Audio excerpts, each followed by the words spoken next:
যে সমস্ত নামাজের হিফাজতের সাথে সাথে বিশেষ করে ফজর এবং আসরের নামাজকে প্রাধান্য দিতে হবে, বিশেষ করে ফজর এবং আসর নামাজকে গুরুত্ব দিতে হবে এবং জামাতের সহিত আদায় করতে হবে। আল্লাহ রাব্বুল আলামিন কোরআন পাকের মধ্যে বলছেন, সূরা বাকারা আয়াত নম্বর 238, হাফিযু আলাস সালাওয়াতি ওয়াস সালাতিল উসতা, তোমরা সমস্ত নামাজের হিফাজত করো এবং বিশেষ করে আসরের নামাজের হিফাজত করো।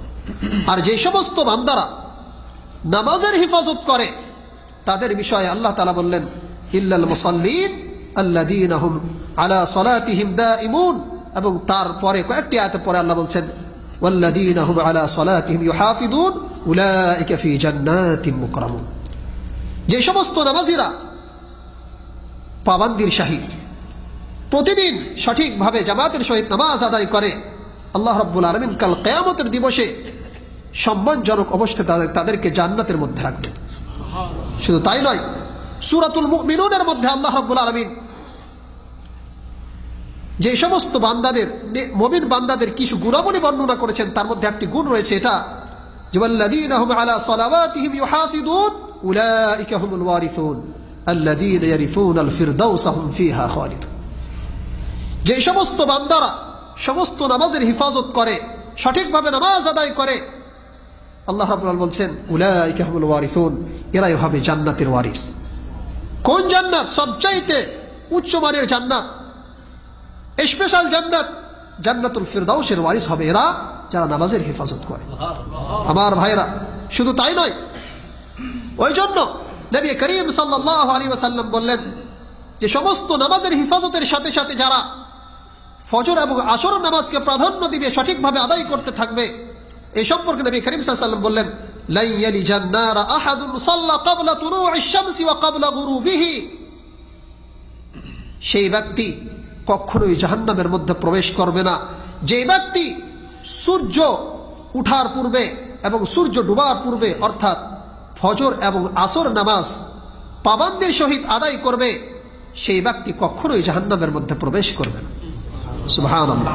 শুধু তাই নয়, নবী করিম সাল্লাল্লাহু আলাইহি ওয়াসাল্লাম বুখারী শরীফের মধ্যে বলেন এবং মুসলিম শরীফের মধ্যে, মান সাল্লাল বারদাইনি দাখালাল জান্নাহ, যে ব্যক্তি ঠান্ডার সময় এই নামাজকে পড়লো অর্থাৎ ফজর এবং আসর নামাজকে সঠিকভাবে আদায় করলো, দাখালাল জান্নাহ, সেই ব্যক্তি যেন জান্নাতের মধ্যে প্রবেশ করলো।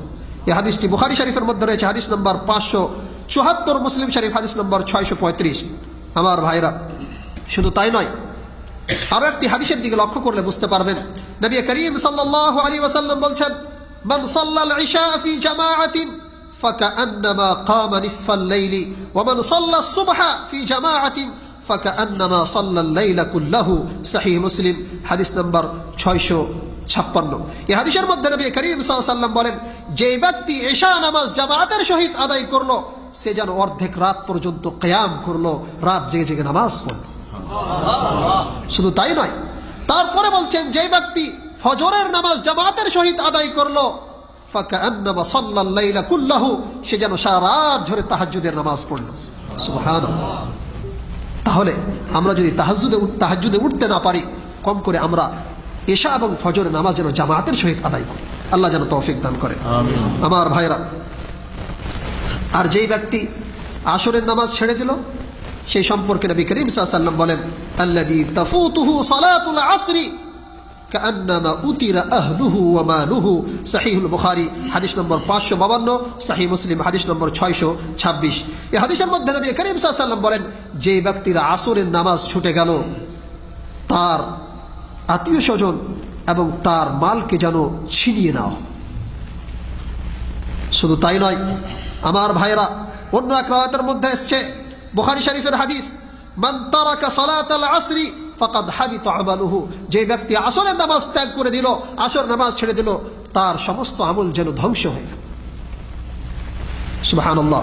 আমার ভাইরা, আল্লাহ যেন আমাদেরকে নামাজের পাবন্দি করা এবং সঠিকভাবে নামাজ আদায় করা তৌফিক দান করেন।